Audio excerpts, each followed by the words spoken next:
አዎ አንተ የምትሉት ማን የምትለው ክራር ማሲንቆ ሁሉም ዜማ ከቅዱስ ያሬድ ዜማ አይወጣም። እስኪ አመስግኑት ይልታላቃል ከሱ አይወጣም ማለት ነው። ስለዚህ በአጭሩ ሳምንትን ለማለት ፈልጌ ነው አስተምሮ ይባላል። ምን ይባላል? ተናገሩ። ምን ይባላል? ማስተማር ማለት ነው። አሁን የእናንተ ልጆች ከ3 ዓመት 4 ዓመት ነው መነሻው አይደል? ከ4 ዓመት እስከ 9 ዓመት እስከ 20 ዓመት ተምረው ዲግሪ ዲፕሎማ ወዘተ ሊያመጡ ይችላሉ። እውነት ነው። በእኛ ቤትም በቅድስት ሥላሴ በሰዋስወ ብርሃን እንደው ክቡር መልአከ ኃይል ጸጋው በእውነት አዲስ አበባ በአስተዳዳሪነት ብቻ እንዳታዩዋቸው በጣም አሉ በተባሉ ኮሌጆች ያልቀሰሙት ትምህርት ያልያዙት ወረቀት የለም። በእርግጠኝነት ልንገራችሁ አዲስ አበባ የሥራ እድገት ብቻ ሳይሆን የእውቀት ለውጥም የሚገኝበት ታላቅ ቦታ ነው። እስኪያመስግኑት እግዚአብሔር። በዚህ እያንዳንዱ ዲያቆናቱ፣ ካህናቱ፣ ጸሐፊያኑ፣ ሂሳብ ሹሞቹ፣ ቁጥጥሮቹ፣ መርጌቶቹ በቅድስት ሥላሴ በሰዋስወ ብርሃን በበዓታ በምስካየ ኅዙናን መድኃኔዓለም ሐዲሳት ሊቃውንት መነኮሳት የማይማር የለም። እኛም እንደ አቅምቴ እኔ አዲስ አበባ ከገባሁ 2 አይነት ትምህርቶች ተምሬያለሁ። እየሰማችሁ ነው አይደል? 2 አይነት ማለት ነው።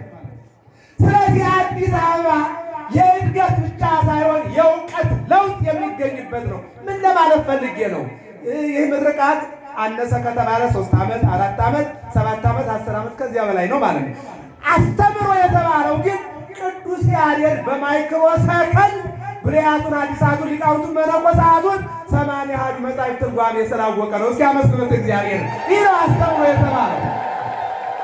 አዎ እንደኛ ድንጋይ ላይ ቁጭ ብሎ መምህሩም እንጨት ላይ ቁጭ ብለው ወይም በእንተ ስማ ለማርያም ብሎ ወይም ደግሞ ተራራ ወጥቶ ጎድጓዳውን ወርዶ ሜዳውን አልፎ ሳይሆን በማይክሮ ሰከንድ በመንፈስ ቅዱስ ይህን ሁሉ ቃል እግዚአብሔር ሙጥጥ አድርጎ በደቂቃ ስለተማረው ይህ ሳምንት አስተምሮ ተብሏል። ክብርና ምስጋና ለመድኃኔዓለም ይሁን።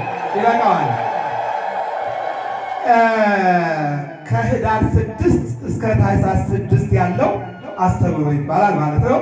ስለዚህ ይህን በቀጣዩ ስለምንማማረው በየአድባራቱ በየገዳማቱ ይበቃኛል። አሁን ወደ ርዕሴ ልምጣ። እስኪ ሁላችሁም እጃችሁን ከፍ አድርጉት ከኔ ጋር መሆናችሁን ለማወቅ ነው። ምናልባት ያንቀላፋ ሊኖር ስለሚችል፣ ምክንያቱም ይሄ ፖለቲካውም ከባድ ነው፣ የኑሮ ውድነቱም ከባድ ነው፣ መለያየቱም ከባድ ነው፣ መጠፋፋቱም ከባድ ነው።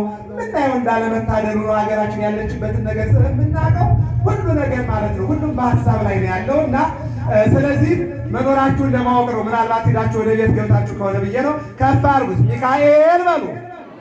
ድገሙት። ሚካኤል በሉ። ድገሙት። ሚካኤል በሉ። እንዳንተ ማን ልዑል አለ?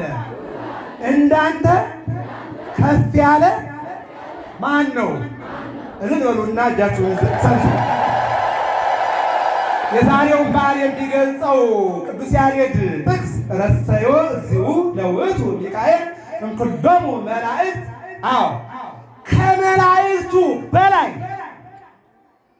እግዚኡ ጌታው አምላኩ አምላካችን መድኃኒቱ መድኃኒታችን የሾመው ለእኛ ደግሞ ክርስቶስ ተብሎ ክርስቲያኖች እንድንሆን ያደረገን እግዚአብሔር ከመላእክት በላይ ቅዱስ ሚካኤልን ሾሞ አለቃ አደረገው። ክብርና ምስጋና ለመድኃኔዓለም ይሁን። ከሰኔ ሚካኤልም ከቃና ዘገሊላም የዛሬው በዓል ይበልጣል። ኮከብ እምኮከብ ይለይስ ክብሩ ለኮከብ፣ ከኮከብ የአንዱ ኮከብ ክብሩ ይበልጣል። ከጣቶቻችንም 5ቱ አንዱ ጣት ከፍ ይላል ቁመቱ። እዩት ለኩት። ከክብርም ክብር ይበልጣል፣ ከእውቀትም አንዱ የአንዱ እውቀት ይበልጣል። በአጭሩ ግን ረሰዮ እግዚኡ ለውእቱ ሚካኤል እምኩሎሙ መላእክት ይትለዓል መንበሩ ስዩም በኀበ እግዚኡ። በጌታው ዘንድ የመላእክት አለቃ አድርጌ ሹሜአለሁ ተብሎ የተሾመበት ቀን ነው። እስኪ አመስግኑት በድጋሜ ይህንን ታላቅ መልአክ። በጣም ጥሩ። ይህንን እንግዲህ ከያዛችሁን ቅድም መርሐ ግብር ሲመሩ ክቡር አባታችን እንደው በዓሉ ምን ያለበት ነው እንዳትሉ የቆሎ ተማሪ የሞተበት ነው እንዳይላችሁ ብዬ ነው። እየሰማችሁ አይደል? አሁን እንደዚያ ነገር ስለማይመጣ ማለት ነው። እና አሜን። ወደ ያው ታሪክ ወደ ዋናው ስገባ ግን ሚካኤል እመላእክት መኑ ከማከሉ እንዳንተ ያለ እንዳንተ የተሾመ መልአክ ማን ነው? በሐዋርያት ዘንድ የጌታ ልዩ አገልጋዮች የሚባሉ 3 ሐዋርያት አሉ። የምስጢር አገልጋዮች ይባላሉ። ቅዱስ ጴጥሮስ፣ ዮሐንስ፣ ያዕቆብ የምስጢር አገልጋይ። ምን ይደንቃል! ለአንድ አስተዳዳሪ ቀረብ የሚል አማካሪ አንድ መርጌታ ወይ አንድ ዲያቆን ወይ አንድ አለ። ለአንዲት የቤት እመቤት ብዙ ሰራተኛ ቢኖራት በጣም ምቀራት አንዷቸው ትችላለች።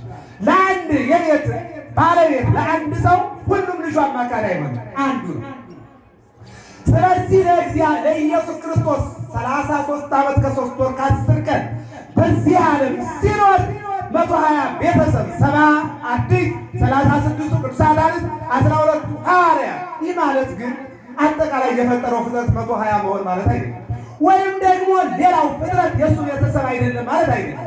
ነገር ግን ካደረበት እያደሩ ከዋለበት እየዋሉ የእጁን ታምራት የቃሉን ትምህርት የሰሙ ዓለምን የናቁ ንጽሕ የጠበቁ ከአንድ ወደ አንዱ ከክብር ወደ ክብር ከልልና ወደ ልልና ቤታቸውን ትተው ሀብታቸውን ትተው ንብረታቸውን ትተው አንዳንዶቹ ትዳራቸውን ትተው ዓለም ለምን ብለው እግዚአብሔርን የተከተሉት 12 ሐዋርያት ከሴቶች ደግሞ 36 ቅዱሳን አንስት ሌሎች ደግሞ 70 አርድእት እነዚህ ሲደመሩ 120 ቤተሰብ ይሆናል። ነገር ግን ከነዚህ ደግሞ ወረድ ብሎ 3ቱ የምስጢር ደብረ ታቦር ላይ የተገኙ ቅዱስ ጴጥሮስ፣ ያዕቆብ፣ ዮሐንስ ይባላል። ወደ ላይ እንውጣ በልልና እግዚአብሔር አምላክ ሁላችንን በልልና እንዲያወጣን መልካም ፈቃድ ይሁንልን። አሜን በሉ። ወደ ላይ ከፍ ስንል ደግሞ ቅዱስ ሚካኤል፣ ቅዱስ ገብርኤል፣ ቅዱስ ሩፋኤል እነዚህ እነሆ ደግሞ እዚህ አካባቢ አንድ ላይ ናቸው። እስኪ አመስግኑላቸው እግዚአብሔርን። አንድ ላይ ናቸው። ኮተቤ ደብረ ልዑል ቅዱስ ገብርኤልና ቅዱስ ሩፋኤል እዚያ ላይ አሉ። እዚህ ደግሞ ቅዱስ ሚካኤል አለ። እስኪ አመስግኑ መድኃኒዓለም። ያ ማለት ግን እዚህ ቅዱስ ገብርኤል የለም ማለት አይደለም። እየሰማችሁ ነው አይደል? እዚህ ሩፋኤል የለም ማለት አይደለም። ቅዱስ ሚካኤል ባለበት ሁሉም አሉ። ቅዱስ ገብርኤል ባለበት ሁሉም አሉ። ቅዱስ ሩፋኤል ባለበት ሁሉም አሉ። ክብርና ምስጋና ለመድኃኒዓለም ይሁን። ይህ ማወቅ ያስፈልጋል። ስለዚህ የምስጢር መላእክት ከሚባሉት አንዱ ቅዱስ ሚካኤል ነው። አሁን ከነዚህ ከ3ቱ ደግሞ ልዑል የሆነ ደግሞ ቅዱስ ሚካኤል ነው ማለት ነው። አሁን እንግዲህ ሚካኤል እመላእክት መኑ ከማከ ልዑል ኦሪት ዘፍጥረት ምዕራፍ 37 15 ላይ ወስዳችሁ ነው። የዛሬው ታሪክ መነሻው እዚያ ነው። በጣም አጭር ደቂቃ ሃይላይቱን ዝም ብዬ አጠር አድርጌ ነው ማሳያችሁ። ግን መነሻ ከሌለ መድረሻ ስለማይኖር እየሰማችሁ ነው አይደል? መነሻውን ማወቅ ግድ ነው። አሁን እኛ መነሻችን አፈር ነው፣ መድረሻችንም አፈር ነው። ኦሪት ዘፍጥረት ምዕራፍ 2 ቁጥር 7 ላይ ወገብሮ እግዚአብሔር ለአቡነ አዳም እመሬተ ምድር ይላል። እግዚአብሔር ሰውን ከ7 ማዕበላት እነሆ ፈጠረው ይላል። መሬታውያን እሳት፣ ውሃ፣ ነፋስ፣ መሬት ይሄ የሥጋ ባህሪ ነው። 4ቱ ድምር 1 ይባላል። እንደገና ደግሞ በልዩ ሐሳብ ደግሞ 4 ይባላል። የነፍስ ባህሪ ነባቢ የምትናገር ለባዊት የምታስተውል ሕያዊት ዘላለማዊት የሆነች ይህ ደግሞ በድምር ሁኔታ 1 ይባላል። በልዩ ሁኔታ 3 ይባላል። ሁለቱን 2 ብሎ የነፍስ ባህሪ 1 የሥጋ ባህሪ 1 ብሎ በ2 አምጥቶ በዝርዝር ደግሞ 7 ማዕበላት ይባላሉ። ከ7ቱ አንዱ ከጎደለ አስከሬን እንጂ ሰው አይባልም። ማህበሩ ሲበዝ መጀመሪያ ነፋስ ይወጣል። ነፍስ ሄደ ማለት ነው። ከነፋስ ጋር ወጣ። ቀጥሎ ደግሞ ሙቀት ነው የሚወጣው። ማህበሩ በረሰ። ይቀጥልና ውሃ ይወጣል። አሁንም ማህበሩ በረሰ። ምኑ ቀረ? አፈር ይቀራል። ቅዱስ ያሬድ ድጓው ላይ ምን ይላል? ወይቤላ ለምድር ዘነሳይኩ ሥጋ እምኔኪ በሰላም አይባክለኪ ይላል። አንድ ጭብጥ አፈር ከመሬት ወስጄ ይችን ነፍስ ከሥጋ ጋር አዋሃርኳት። ብድር ነችና ብድር ደግሞ ይመለሳል። ሰው መነሻው ከአፈር ነው፣ መድረሻው አፈር ስለሆነ አሁን መሬት ተቀበይ ብድርሽን። ያው እንግዲህ የዓለም ቁጥር 8 ቢሊዮን ቢያል ሁሉ የመሬት ብድር ነው። ለዚህ እኮ ነው ማዘጋጃ ቤት ምንድን ይባላል? መሬት ወደ ባንክ ገብቷል ይባላል አይደል? ለዚህ እኮ ነው ሁሉ ከመጽሐፍ ቅዱስ ነው።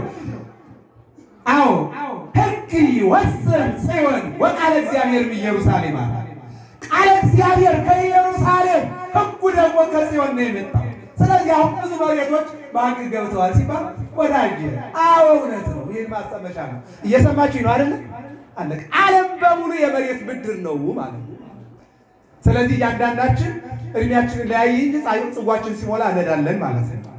እየሰማችሁ ነው አይደለ? አዎ። ከዚህ በኋላ አዳም በደለ። የአዳም በደል ወደ ልጆቹ መጣና የያዕቆብ ልጆች 12 ናቸው። ሁሉንም እናት አትወድም፣ ሁሉንም አባት አይወድም ማለት ነው። ልጆች አንዱ ነው፣ ግን እናት በጣም የምትወደው አባት የሚወደው ልጅ አለ። ይህም በየቤታችሁ ይሁን። ልጅም እኮ ራሱ ይላል እማዬ ለከሌ እኮ ታዳያለሽ እኮ ለከሌ እኮ አባዬ ለከሌ ያደላል እኮ ሌላ ሳይቀር በምግብ አሰጣጥ ራሱ እማዬ ያዳላሽ ይላሉ ልጆቹ። አለ እንዲህ አይነት ነገር ማለት ነው። ክርስቶስም እኮ ለሥጋ ባሉ ይላል